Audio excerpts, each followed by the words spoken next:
okay girls, I know that we had very interesting lives.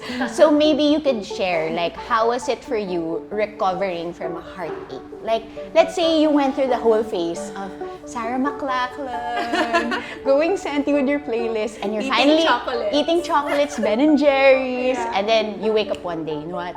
I'm over this. I'm gonna feel good. So, what would be your advice?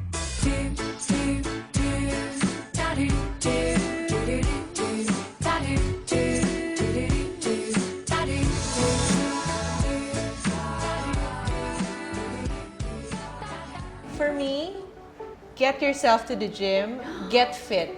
I think that's like the best way to get back at your ex. You look good, you look sexy, and at least you're healthy, right? So do that after the ice cream binge. You cry your eyes out, like go through that whole sad moment, and after focus on yourself. I think that's true. For me, the best way to bounce back is to bounce back with a vengeance.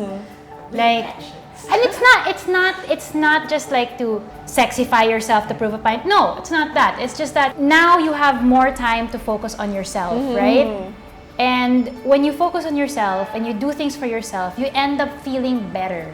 It doesn't necessarily mean that, okay, hit the gym, I'm gonna lose so much weight. No, what works for you, it could be like, okay, I'm gonna immerse myself in learning something, That works too. doing another activity, or if you get a high from working out and you see a physical change in your body, it actually makes you feel good, right? I think it's also for me, like, surrounding yourself with really positive people. I think especially when you go through something like a heartache, or whether, even if it's not a relationship heartache, let's say something that really happened in your family, or even a career drop, you need to be with people who will actually Uplift encourage you and people who won't pull you down. Because that's what you're gonna feed off, especially if you feel like, okay, my happiness tank is at zero.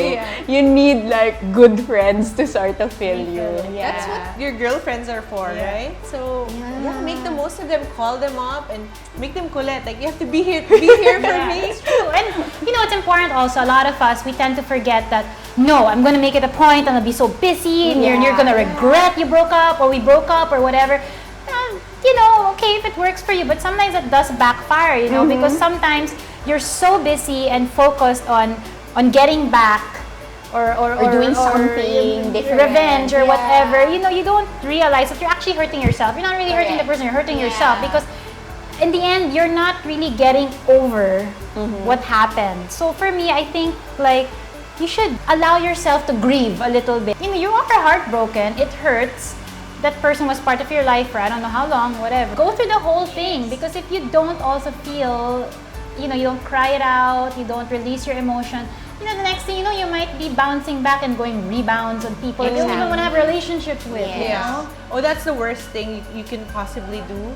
Like, just go on the dating scene and date whoever, because sometimes you get stuck with that person and he's not the right guy for you, and it might even be destructive because you're grieving, you're going through something, and you're not over it. Exactly. It's like a negative vibe that you're sending off to the world. And it would also be unfair to that new person.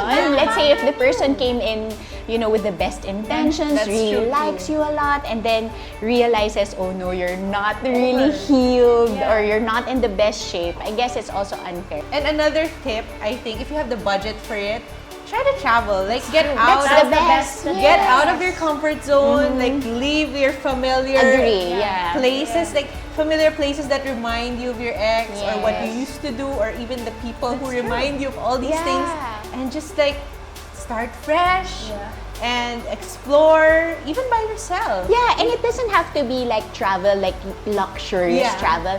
More of, you just want to change the scene. Like, you just want to try something new. Go to Alabang, or to our province, you know. But I mean, it's just making a conscious effort to change things up. And not that it's an escape, but it's more like reopening your world of discovery, especially since, let's say, you've been in a relationship, you've been looking at the world at a certain way for so long. You want to say, hey, I want to remind myself that I used to be this person. And I was fine without this person to begin with. So I think it's all about self-discovery also. Like, I love it. Well, of course, I didn't love it that time, But I love that I was able to find the time to focus on myself. Yes. Like, what can I change about myself?